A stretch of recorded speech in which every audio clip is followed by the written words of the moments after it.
나타나자 남희석의 표정이 180도 바뀌었다.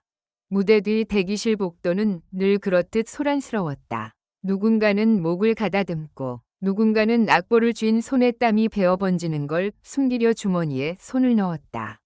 복도 끝에 놓인 물병들은 반쯤 비어 있었고 스태프들이 무전기로 주고받는 짧은 단어들이 공기처럼 떠돌았다. 조명 테스트가 끝난 무대 쪽에서 삐 하는 신호음이 한 번 울릴 때마다 참가자들의 심장이 같이 떨리는 듯했다.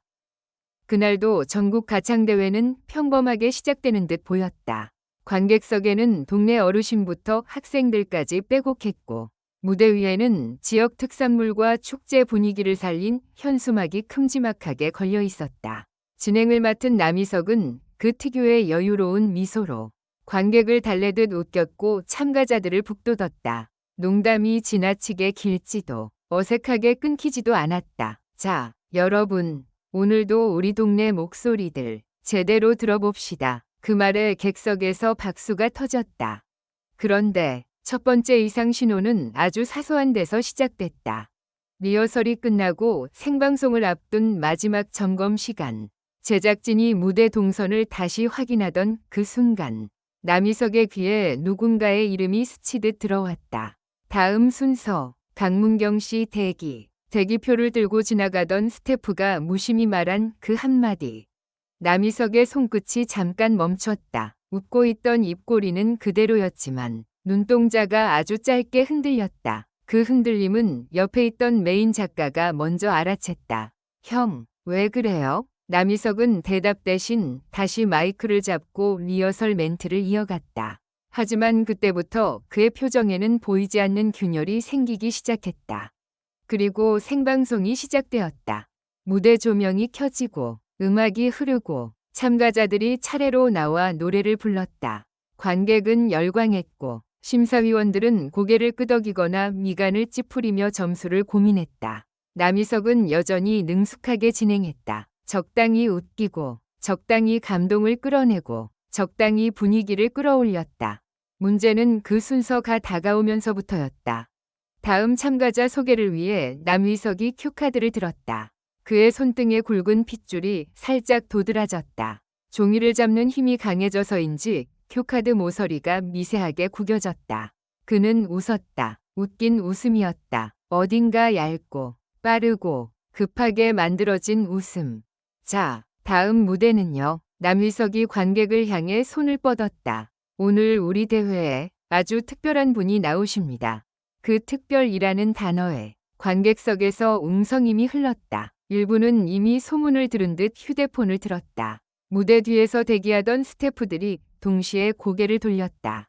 그리고 그 순간 커튼 뒤에서 한 사람이 걸어 나왔다. 강문경이었다. 검은색 정장 재킷이 조명 아래서 은근히 빛났고 손에는 오래된 마이크가 아니라 대회에서 제공하는 무선 마이크가 들려 있었다. 그런데 그 마이크를 쥔 손이 이상하리만치 차분했다. 긴장한 사람의 손이 아니라 결심한 사람의 손이었다. 눈빛은 객석을 훑었다. 그 눈빛이 한번 남희석 쪽으로 스쳤다. 바로 그때 남희석의 표정이 정말로 180도 바뀌었다. 방금 전까지 관객을 향해 환히 웃던 얼굴이 한순간에 굳었다. 입꼬리는 떨어지고 눈밑 근육은 딱딱해졌다. 마치 그 사람이 여기 왜? 라는 문장이 얼굴 전체에 떠오른 듯했다. 그는 마이크를 잡은 손을 조금 내렸다. 자기 자신도 모르게 숨을 한 번 크게 들이켰다. 숨이 마이크에 잡힐까 봐인지 그는 고개를 살짝 돌려 입김을 옆으로 빼냈다.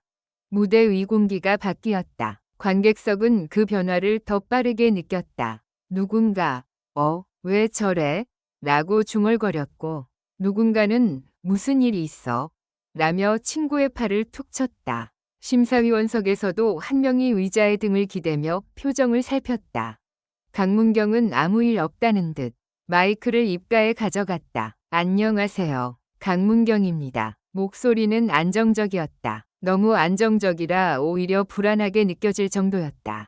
남희석이 겨우 입을 열었다. 아, 예. 강문경 씨, 반갑습니다. 그런데 반갑습니다. 가 반갑지 않았다. 단어는 공손했지만 톤은 딱딱했다. 눈은 웃지 않았다. 그가 무대 위에서 수십 번 해온 따뜻한 소개 멘트가 그 순간만큼은 나오지 않았다. 대체 왜? 그 질문은 곧바로 두 번째 이상 신호로 이어졌다. 강문경이 노래를 시작하려는 찰나 무대 뒤쪽에서 스태프 한 명이 다급하게 뛰어나왔다. 감독이 무전기로 짧게 외쳤다. 잠깐만, 잠깐만 끊어. 카메라가 순간 흔들렸다. 관객석에서 왜? 하는 소리가 터졌다. 남희석이 카메라를 바라보며 급히 웃음을 붙였다. 아, 여러분, 장비 점검이 조금, 하하. 하지만 그의 웃음은 더 어색해졌다. 마치 이 상황을 덮어야 한다는 의무만 남은 사람처럼. 그때 관객석 앞줄에서 누군가가 일어났다. 회색 코트를 입은 중년 남성이었다. 그는 손에 서류 봉투를 들고 있었다. 그리고 무대 쪽으로 천천히 걸어 나왔다. 경호 스태프가 막으려 했지만 그 남성은 봉투를 들어 보이며 말했다. 제작진에 전달할 게 있습니다. 지금이 아니면 안 됩니다. 객석이 술렁였다. 뭐야? 사건이야? 방송사고 아니야? 휴대폰 카메라가 더 많이 올라왔다.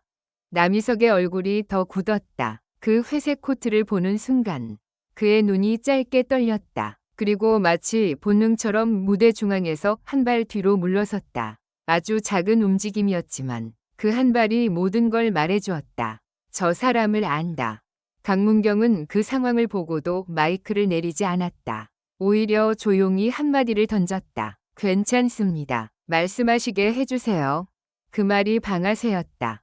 회색 코트 남성은 무대 아래에서 봉투를 열었다. 그리고 종이 한 장을 꺼내 카메라가 보지 못하게 가슴 쪽으로 붙인 채 말했다. 이 대회 예선 점수표입니다. 조작된 흔적이 있습니다. 특정 참가자의 점수가 사라졌습니다. 순간 무대 위에서 정적이 뚝 떨어졌다. 음악도, 웃음도, 박수도 멈췄다. 오직 조명 소리와 관객의 숨소리만 들렸다. 남희석은 마이크를 쥔 손에 힘을 줬다. 그게 무슨 목소리가 살짝 갈라졌다. 그는 다시 억지로 미소를 만들려 했지만 입술이 제대로 따라주지 않았다.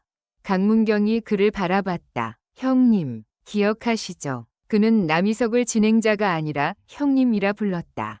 그 호칭 하나로 둘 사이가 단순한 방송 관계가 아니라는 사실이 관객에게도 전달됐다. 그날 제 점수표도 그렇게 사라졌습니다. 그 순간 남희석의 표정은 당황해서 공포로 넘어갔다. 눈이 커지고 턱이 굳었다. 그가 가장 무서워하는 단어가 공기 중에 떠올랐다. 조작. 스태프들이 우왕좌왕하며 무전기를 쥐고 뛰기 시작했다. 감독은 손짓으로 광고로 넘기려 했지만 이미 카메라는 생방송으로 그 모든 걸 내보내고 있었다. 방송은 멈출 수 없었다. 멈추는 순간 더 큰 의혹이 된다. 남희석은 선택해야 했다. 덮느냐, 밝히느냐. 강문경은 그를 몰아붙이지 않았다. 대신 객석을 향해 조용히 고개를 숙였다. 그리고 말했다. 저는 오늘 노래하러 왔습니다. 그런데 노래를 하기 전에 제 목소리가 왜 묻혔는지부터 말하고 싶었습니다.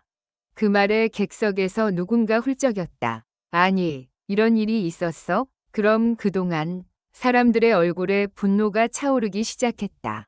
지역 축제의 흥겨움은 순식간에 진실을 요구하는 광장으로 변했다. 남희석은 마침내 마이크를 입에 가까이 가져갔다. 그의 목소리는 낮고 조심스러웠다. 여러분, 그는 잠깐 말을 멈추고 강문경을 바라봤다. 그 눈빛에는 미안하다와 두렵다가 동시에 들어있었다. 제가 설명드릴 게 있습니다. 그 한마디에 강문경의 눈빛이 흔들렸다. 그도 준비한 듯한 단단함이 잠깐 깨졌다. 아주 짧게, 정말 짧게 상처의 결이 드러났다. 그리고 그때 마지막 반전이 터졌다.